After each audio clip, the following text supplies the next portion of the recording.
We are Forge. No, we're a three-piece rock band based in Torbay. What else is there to say about us? We're original. We play our own stuff. We're not big on covers, are we? It's exciting times. We don't like covers. Alright, Tommy's got a whole spiel on this one. I think you can tell the story. I met him at a party. Tommy basically turned up one day, and I was a bit reluctant at first. No offence, but because I've seen another band and I didn't know whether I'd be able to find time. Or rather, bring it back a bit. You were talking about when you tell them about when you saw him play Catch Me If You Can. Yeah, no, Catch Me If You Can was when I realised that I really wanted to work with Tommy. Oh. Okay. But I never thought it would work because of the other projects I had going on. But through just a few rehearsals, I realised that I'd just make time for it. Yeah, so you get out eventually the two of them were practicing a bit together, and then Tommy gave me a message one day, do you fancy playing a bit of bass? Yeah. Tommy and I knew each other a little bit from previous bands, so whatever, go for it. And it just came together. It kind of, it slotted together really well. No, we have a lot of different edges in our songs, and I at the moment, a lot of our songs are songs which I've written like beforehand for just me and the acoustic guitar, and then these two sort of come along and do their magic and whatever mysterious way they want to, and it looks quite good. These two will approach things differently to the way I would, so we end up doing a lot of different styles, and we all have different backgrounds. Yeah. I'm sort of from an older punk sort of background.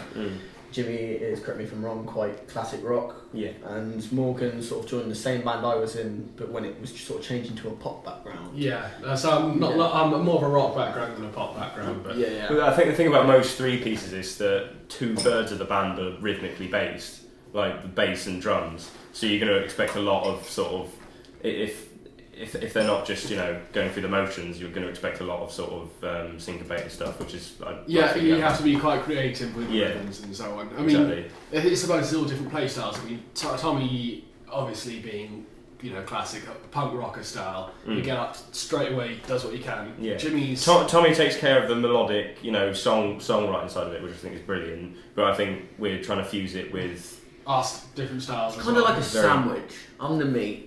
The reason you buy the sandwich, isn't it? Oh, yes. You can't come to a side of modesty. Yeah.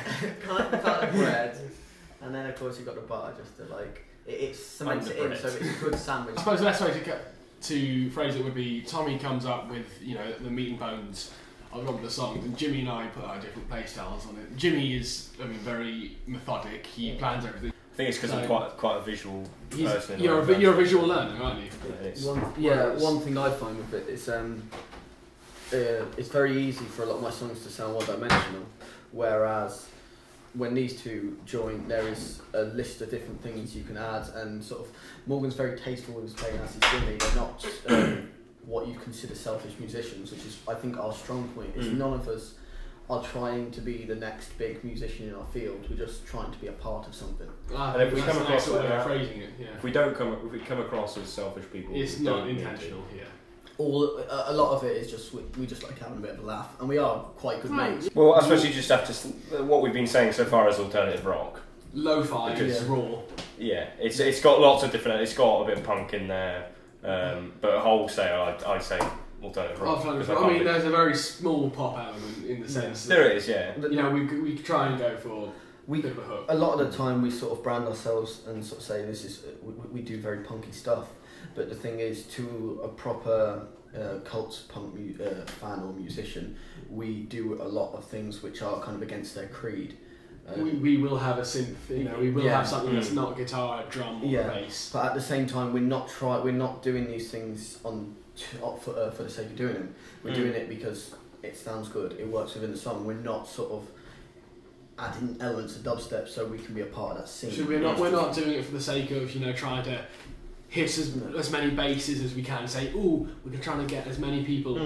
We'll have as many sounds as possible so that as many people as possible will listen to us. When it comes to a style of music, I don't think branding should be a problem. You don't want to limit yourself.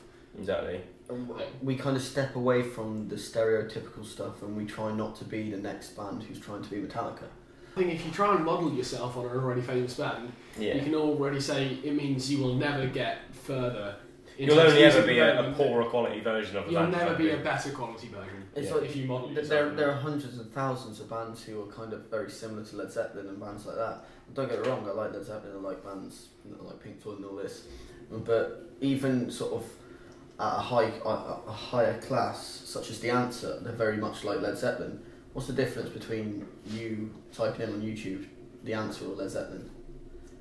You're going to do Led Zeppelin because it's the bigger, it's the original. It's it came first. Yeah, we want to try and be original and do something which has kind of not been done before.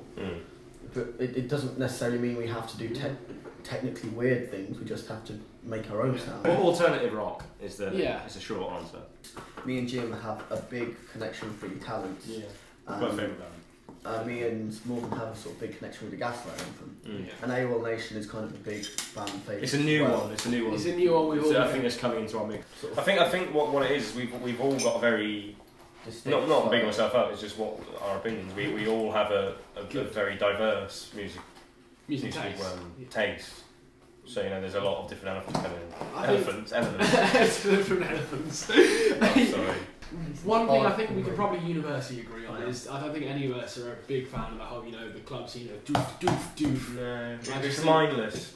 It's mindless is the word, I think. I think what we can all agree on is that we like bands whose songs actually have a point and a meaning and not commercial ventures. And it's not something that's obviously just been made to make money. Not the classic, 1654. We like connectable music. No, I think that like a lot of our stuff is we kind of like music with character rather than there's plenty of stuff out there which is perfect to listen to, and it's kind of that dairy-free sort of stuff you get and just blow it out to a big music factory. Don't like music for music's sake.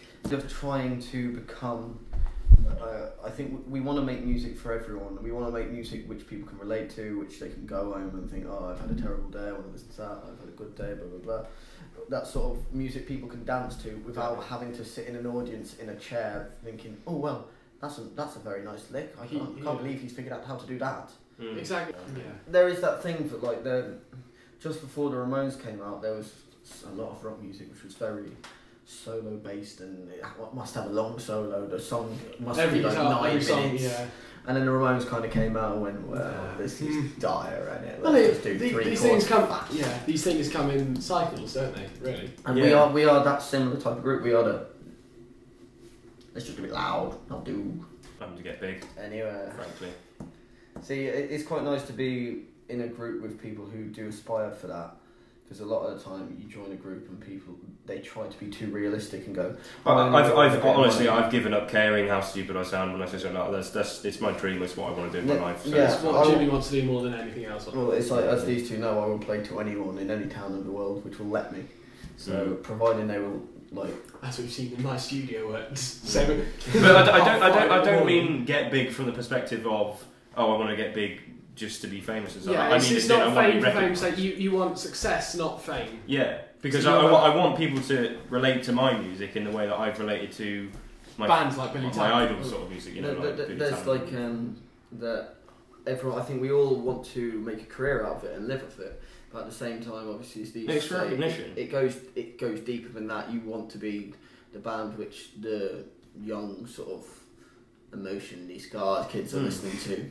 That's what you want to be because that's what you were once. I want to provide that massive crowd, the energy that you get from a live show, and where everyone's singing along together. It's not going for material gain; it's going for just sort of the emotional side of it. To say, we can actually anything else. Yeah, have a good time, and we can make sure others have a good time. Exactly.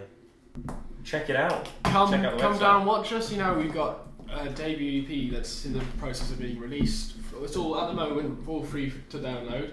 We're hopefully going to be doing a big release show on the 21st of March. 21st of March at the Lime Tree in Paignton. Yeah. So what day? Check out the Facebook. A Thursday. Is it a Thursday? Ooh. I like Thursdays. Facebook, Forge.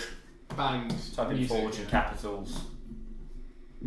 Devon, and you'll find it. Yes. Was it facebook.com/forgebandmusic? I think. Bye. And then that's all. Then it's a banana. Yeah.